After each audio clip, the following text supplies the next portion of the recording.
আপনি যদি নবীর জন্ম উপলক্ষে কিছু করতে চান, তাহলে একটা করণীয় আপনি আপনার জন্য আছে, সেটা হলো নবী সাল্লাল্লাহু আলাইহি সাল্লামের জন্মের তারিখটা ইতিহাসের বইতে এক একটাতে এক এক রকম থাকলেও নবী সাল্লাল্লাহু আলাইহি সাল্লামের জন্মের দিবস, দিনটা কোন দিনে তার জন্ম হয়েছে, এই জিনিসটা কিন্তু চূড়ান্ত নির্দিষ্ট, সবাই জানেন।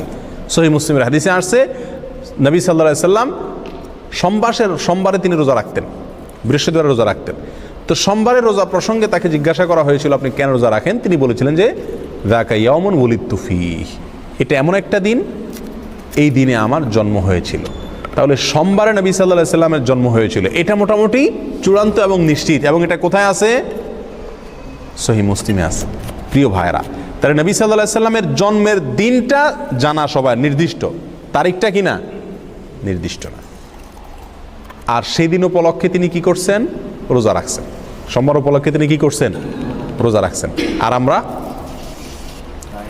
আমরা আরও রবিউল আউয়াল উপলক্ষে মিলাদুন নবীর নামে মিজিলাফি, মিষ্টি, খিচুড়ি, যত যা আছে, বিরিয়ানির প্যাকেট, আরও মিলাদ পড়ে বেশি বেশি করে খাই।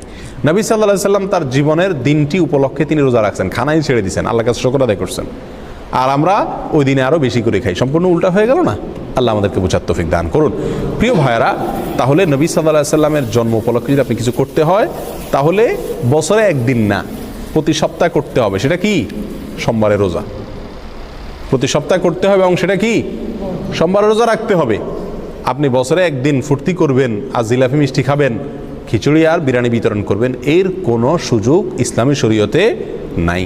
আল্লাহ সুবহানাহু ওয়া তাআলা আমাদেরকে এই সঠিকটা বুঝার তৌফিক দান করুন।